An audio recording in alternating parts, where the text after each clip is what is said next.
And welcome to Car Con Carne. We are live on a Friday night as we're recording this. I'm James Van Osdol, and a couple quick notes before I start tonight. As I'm recording this on Friday, November 5th, first of all, Monday will bring on the return to recording in the car. Hush Drops, the long-running, the much-beloved Chicago band Hush Drops. They've got a new album on the way on Pravda Records.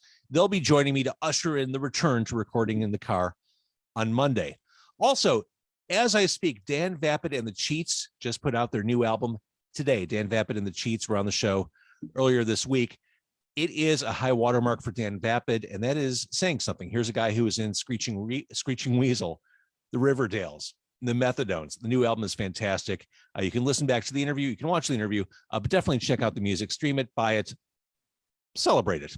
Also, as I'm on the topic of music, today is Bandcamp Day. I have so many musical guests on this show and have throughout the years. This is a great day to support independent music. Bandcamp normally takes a fee of every purchase made through Bandcamp on streaming music, CDs, merch, t-shirts, hoodies, records. Today's the day, Bandcamp Day. It's their monthly thing where if you buy something from an artist on Bandcamp, they don't take anything off the top. All the money goes directly to the artist. It's a great way to support artists that you're into and also have something cool as a keepsake souvenir. So that's happening today. If you're so inclined, if you can, support some local bands, support some indie bands in and around everywhere. All right, that all out of the way. It's Friday night. And my guest tonight, he is an incredibly talented director and producer. He is Joe Bandelli. Good evening, Joe. Good evening. Thank you for saying those nice things about me.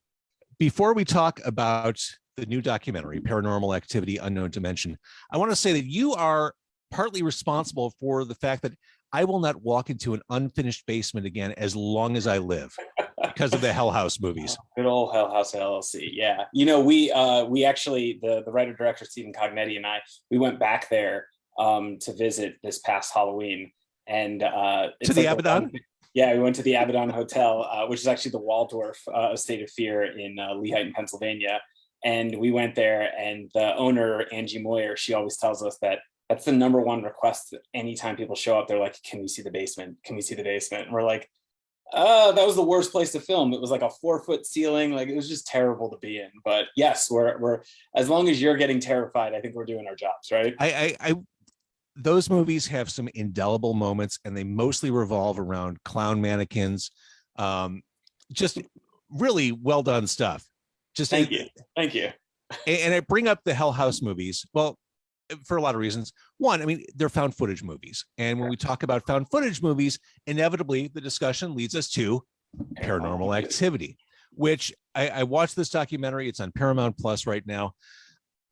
First of all, one of my big takeaways, probably not something you'd expect, everyone you talk to seemed very nice and decent. That's how we let them be portrayed. No, I'm just kidding. Everyone was great. Everyone was so awesome. It was kind of a trickle down effect. Like when we first started the process, we had a small team of 4 of us. And when we started the process, Oren, Katie, and Mika were the first 3 people that we were like, we have to get them. And they were super generous with their time. Oren sat down with me for about 4.5 hours. Katie and Mika sat down with me for like 2.5 hours each. And it was kind of like, go to town, ask any question you want. And I think the reason why we did something like this is because in all the years, like when you even look at films like Blair Witch had this whole thing going where they were trying to make it look like it was real. They hid the actors, they had the webpage up, they made it look like it was real. Paranormal Activity, brilliant, absolutely brilliant. Very, very brilliant. And they did it around the time that like the internet started booming. So, right. But with Paranormal Activity, they never really hid that. You knew that it was a movie, but they never gave you a peek behind the curtain. They never had bonus features on any of their Blu-rays. They only had like alternate endings or like deleted scenes, but they never showed you how these things were made, where the people are now, what they're doing. So we were like, hey, this is an opportunity to like dive into what I considered as the best found footage film of all time, and really kind of see what happened and what went on. It's an amazing story hearing Oren's like rags to riches story. It's so incredible.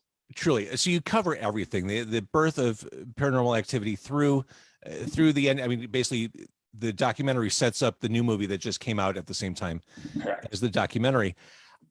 Oren Pell, fascinating guy, influenced by Blair Witch. Talking to Mika and Katie, basically they said they're there was no real script. They didn't know what the story was. They were completely in the dark. It definitely takes a special kind of actor to slide into a film like this. 100%. And I think, even going back to the Hell House movies, that's the same process that Steve and I and a couple other people we did when we were going through casting. Is you need these people to kind of be able to spring into action at any given moment. And I think that's what Oren saw with Katie and Mika. Was he didn't even ask them like, how are you? What's going on? Like, he didn't even do like an intro. He just asked them what was going on in their house and why do they think it's haunted. And they just went right into character. And I think if you see that someone could do that and someone could spring into it, without any notice, like that's usually someone who has an ability to be able to improv. And here's some perspective. This blew my mind as I was watching the documentary. The movie debuts. First of all, it was roundly rejected first time around. Yep. Like no one wanted to do anything with Paranormal Activity. And then things happened. There was a test screening story. I love this story. The test screening seemed to confirm one of the film executives believes that it was a stiff or it was a failure because everyone left for the exits. Yep. And as it turned out, they interviewed the people leaving for the exits. They said, it's too scary. That's why we're leaving.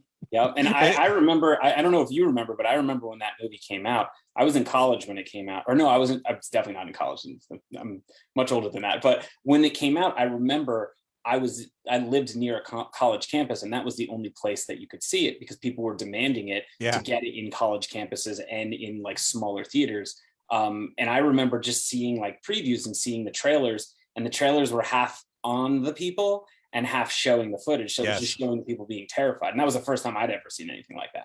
And bringing up that campaign, I thought that was genius. And you cover this in the documentary. It's like I'm perhaps a few years older than you. I remember the I Want My MTV campaign in the 1980s, where it's genius marketing. MTV was catching fire. There was so much buzz and grassroots stuff around it. And the campaign was demand your cable operator carry MTV. Yeah. Same thing with Paranormal Activity.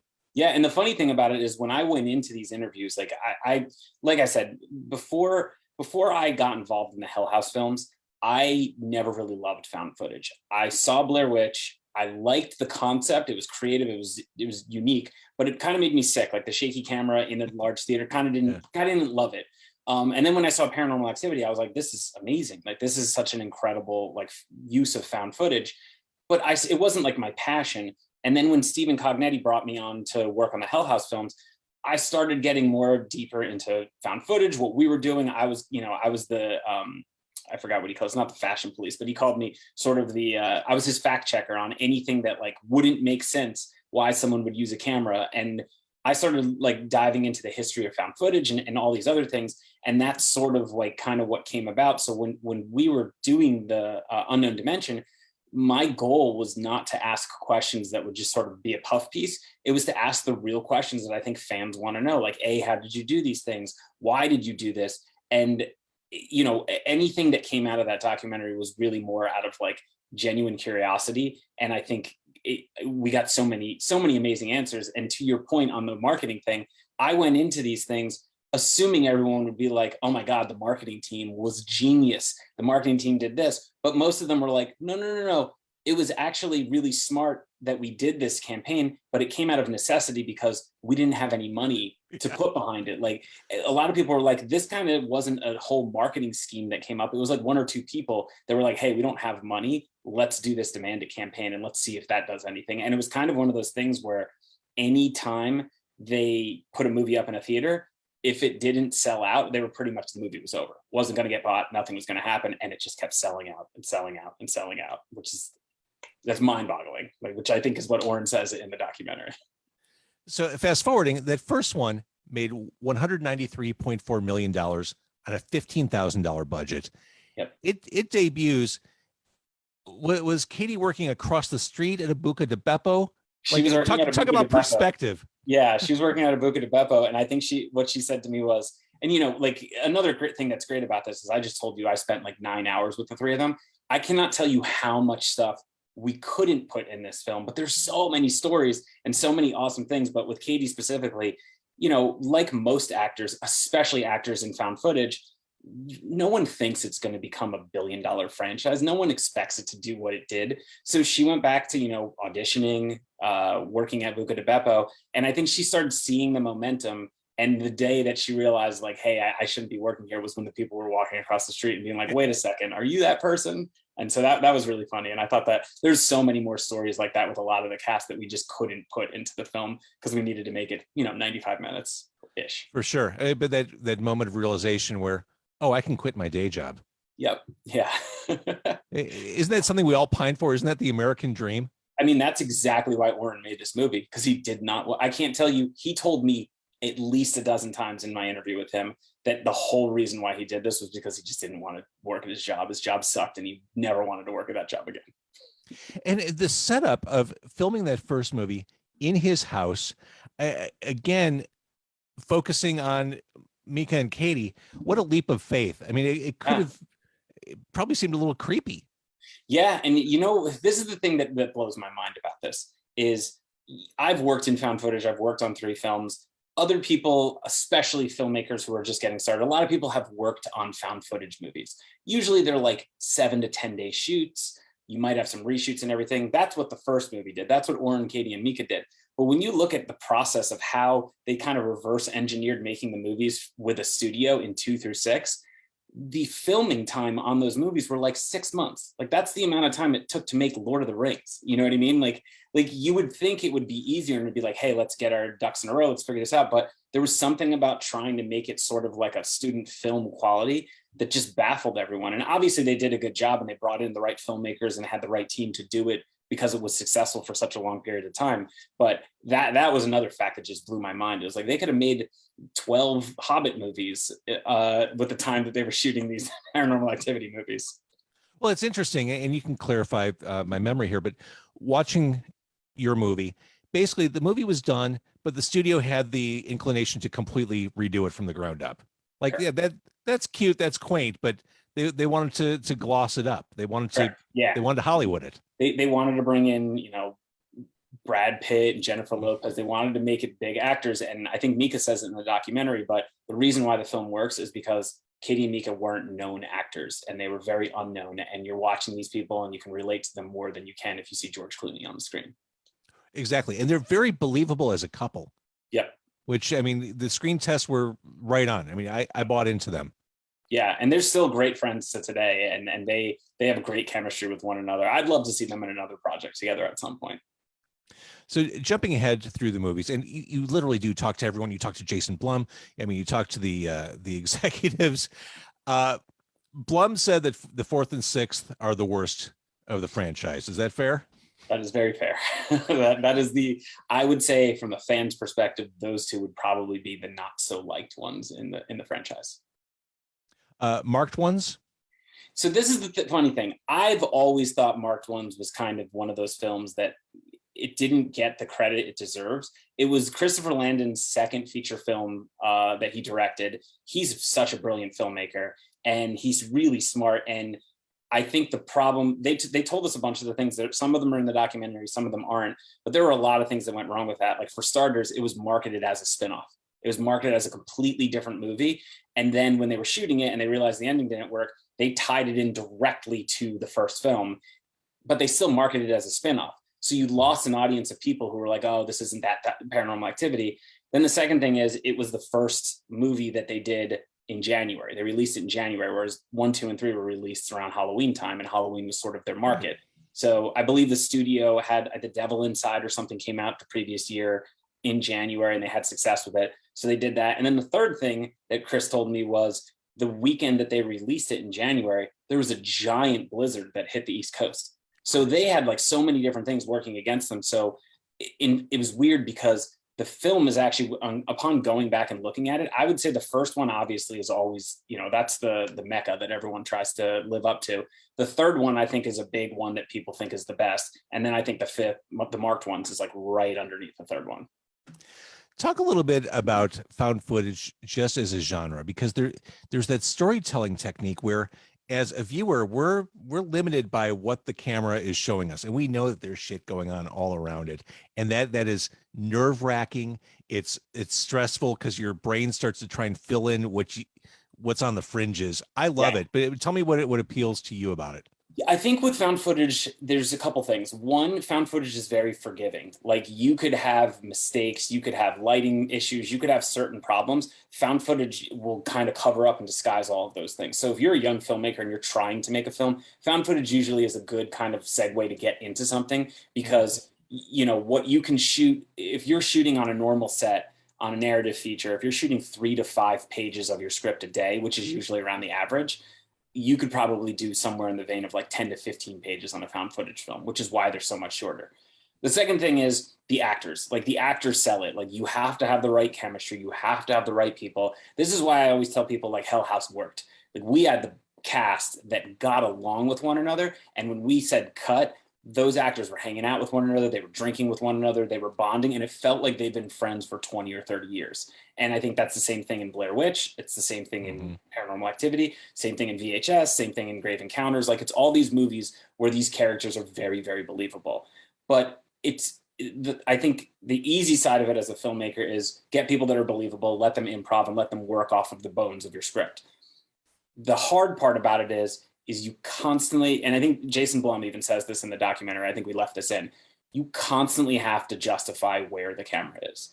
In a narrative film, you can choose the direction you want to shoot. You can shoot the POV of whoever the character is. You can be objective. You can be subjective. You can play around with that based on whatever your creative vision is. In found footage, you don't have that luxury. You always have to tell the audience that there's a reason why we're using this camera. And some movies do it really well, and some movies don't do it really well. I even think in the Hell House franchise, there are times that we don't do it very well, but you always have to justify that. And that is, as a filmmaker, the hardest thing to do. And I think, again, because it's cheap, because you need more unrecognizable people than recognizable people, and because it covers some mistakes, it's an easy filmmaking tactic to get into it. But once you actually are doing it and you have, you know, the good actors and everything, you still need to be really creative with how you're going to reveal your scares, how you're going to go through these sequences, because it's challenging. It's in the documentary, you gave a mind-boggling statistic.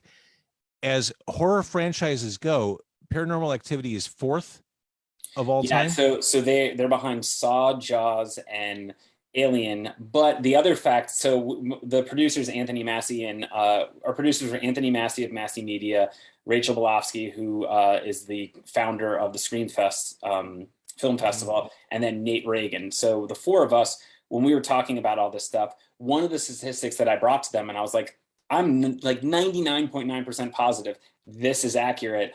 And I wanted to put it in there, and they were like, we can't really fact check this, so let's not put it in the documentary. And then after it came out, or after we like submitted it and got it all to Paramount and we were done, I started seeing things where people were, when they were talking about next of kin and all these other things, I started seeing things where people were saying it. And I was like, God damn, it should have been in there. But it is, the original Paranormal Activity is the most profitable film of all time. Like that solo film is the most profitable film of all time. Again, 193.4 million out of 15 made for 15 grand. Yep. Yeah. That's again, that's the American dream. That's yes, it. That is the definition of the American dream. So Oren is an interesting dude, just from the interviews. What's he like? Because he seems quirky, eccentric. Oren is the most practical and down-to-earth person. He showed up in a t-shirt. Like, this guy's worth $50 million, and he's the same person he was beforehand. Like, he's very smart, he's very intelligent, and he's very practical. The way I got the impression from talking with everyone was he was sort of that. Anytime they would come up with ideas for the second, the third, or the fourth, they'd be like, Oren, what do you think? And he'd be like, not good. Like, he was that person that was like, not good, doesn't make sense. Like, he was kind of like I don't know if Debbie Downer is the right word, because that's not what he is. It was more of he was the one keeping everyone in check, saying, that's not going to work. That's not going to make sense. This doesn't happen. Like, it needs to be genuine. It needs to be real. And I mean, he was such an easy person to talk to. He was so generous with his time, with his information. We talked about so many things that we didn't put in the documentary that hopefully one day we could do like an 8-hour director's cut. I don't know if anyone would watch that, but yeah, I mean, I love Oren. Like he was just such an incredible person to talk to, and it couldn't have happened to a better guy. After putting all this together and talking to everyone who is responsible for this franchise, did you as a producer, did you as someone deeply involved with the Hell House franchise. Did you take stuff away for your own Yeah, I selfish mean, needs? I mean, of course, I think every time you do something, you're always trying to learn and get a little bit better for what you can do. I mean, for starters, not only with my producers and my editor, who were like, it was five of us who were the core team, not only with that team, which was such an incredible team to work on this, but it opened up doors and relationships with me and some of the people that I interviewed. And, it's just, I find it kind of funny that 10 years ago, 12 years ago, whenever Paranormal Activity came out, I was a fan. And now for some reason, I'm somewhat linked to it because I did a documentary about it and everyone was forthcoming. So that's kind of like mind blowing and fun. But yeah, I mean, I've created some great friendships out of this. And then, yeah, you're right. Selfishly, you always say, well, if they did this and they're doing this, I can try to utilize this and bring it back to what I'm doing as I'm making movies and as I'm writing and trying to get things out there. So yeah, there's always a little bit of that. So I mentioned at the end of the documentary, which again is on Paramount Plus right now, it's Paranormal Activity, Unknown Dimension. There's teasing of this movie, which you referenced, Paranormal Activity, Next of Kin. That just came out also on Paramount Plus. What are your thoughts on that? Because it is a left turn from anything Yeah. you'd expect. So the hardest thing about this was when we originally started making Unknown Dimension, they hadn't announced Next of Kin. They hadn't announced that they were making the film. While we were doing the interviews, we started getting like the impression from them, like, hey, something's going to happen. Something's going to happen. It might happen. And when, we did most of our interviews, I think Catherine Newton is the only person we interviewed during the pandemic. Most of the interviews took place in 2019. So we had most of the stuff done. We had the way I had conceived an ending that kind of left it open-ended to what's going to be the next thing.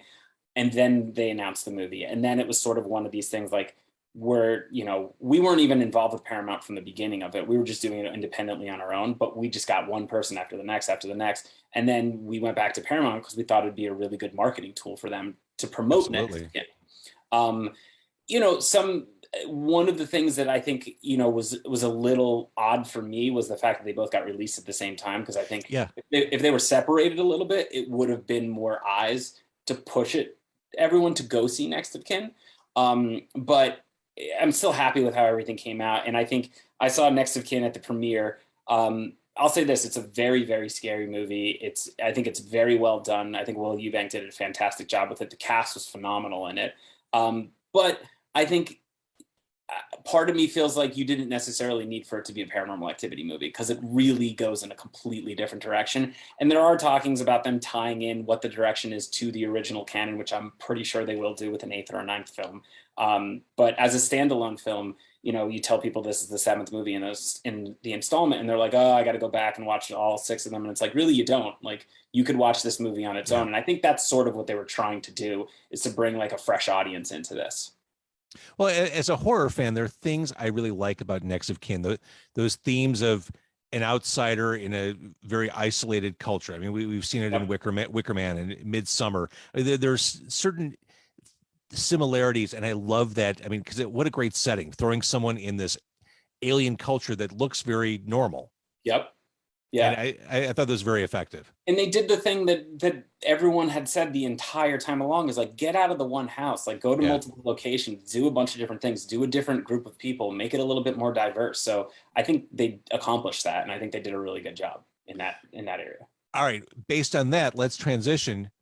Get out of the house. What do you do with Hell House next?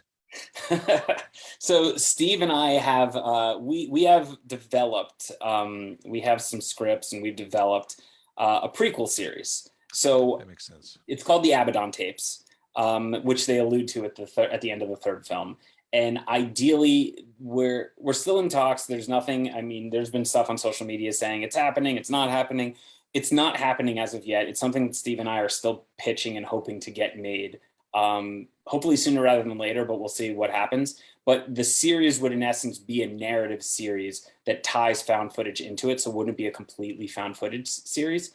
And our goal is throughout the movies, and I think this happens with every franchise, throughout the movies, there's little bits and pieces of things that like don't really get answered, or don't really, and you're never going to satisfy everyone and answer every single question. But we really wanted to take the series back to the roots of Andrew Tully creating this cult and go back to the 80s when that happened. So ideally, it's a 6-episode series. Every episode touches on a different era, and it starts all the way back in the 80s with Andrew Tully, and it leads all the way up to present day, which is around post Hell House 3. Brilliant. And there's something so simple and brilliant about that first one. Just this concept of these haunted house creators in a haunted house. It's While like, we who watches The Watchmen? while we shot it in a haunted house attraction. Yes. Absolutely Yeah, brilliant. Yeah, there's a lot of meta going on there. A lot of meta. And I referenced the clown mannequins. One of the legit hair all over standing on end moments, one of the most chilling moments in cinema, I think, is in that first movie. And it's the near the stairwell scene. Where the clown turns. Uh-huh. Where they go down the stairs and they turn back and the clown's staring at them. Uh-huh. Yep. Yeah. That, yeah, like, yeah. I'm kind of getting chills thinking about that. That is one of my favorite moments. Well, I will say this. We had a lot of complications with that. I think originally, Steve wrote a clown, a creepy clown, like a carnival clown, like he wrote that character as a carnival clown. And, we tried to make a clown mask. It didn't work out. We bought a different clown mask. We modified it. We did a bunch of different things. And then when we use it in the film, we use it a bunch of times. We also used it in scenes that weren't seen, like the scene upstairs with the girl when Paul peeks and the girl's sitting in the corner of the room. We shot that with the girl. That's another great scene. That's another great one. Yeah, we just shot all this stuff, but a lot of times these things take on a life of them on their own. Like the clown was never meant to be one of the bigger characters, but it just took on a life of its own. And like by the second one, when Steve started writing, it's like, we got to put the clown in this. Like we got to keep putting the clown in this. And I will say this, my only tease for the Abaddon tapes is there is an episode directly about the clown and who is the clown. So hopefully we get to tell that story. Yes, please. And if you're having problems with masks, just start with the William Shatner mask. I mean, yeah, that was our method. It was like, get a regular clown mask and then make some changes to it and make some modifications. And that's exactly what we did.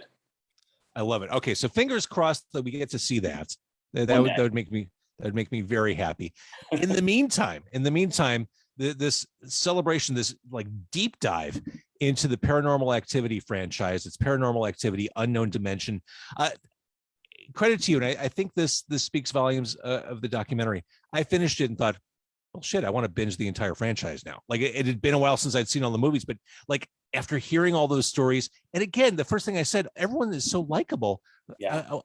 I wanted to kind of start from scratch and start with the first one and wind my way through them all, even the ones that Jason Blum doesn't like. I mean, my hopes were like, at the very least, Paranormal Activity fans are going to watch this movie. They're going to be like, something Paranormal Activity, I'll watch it. It's the same thing with any IP. You make a movie about Freddy Krueger, any Nightmare on Elm Street fan is going to go see it, no matter how good or bad it is. So we knew that Paranormal Activity fans are going to want to watch this. It was more about seeing what happens to people who don't watch the Paranormal Activity movies. And that was what we were hoping, is that people would be like, this is really interesting. Let me go back and watch the movies. That's the secret. That's the secret to telling stories on the internet. Make it interesting for people who think they're not interested. Exactly. Yeah.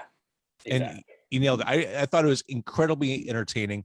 It's on Paramount Plus right now. Unknown Dimension, the story of Paranormal Activity. And when you, viewer, listener, finish that, dig into House LLC. I'm telling you that first one that just still gives me chills, but there are chilling moments throughout all three films. And I love it. And you learn a little bit about Faust along the way too, as you watch. Yeah. Exactly. All right. Well, it's a Friday night. I'm going to let you do what you do on Friday nights. Joe Bandelli, thank you for doing this. Absolutely. Thank you for having me.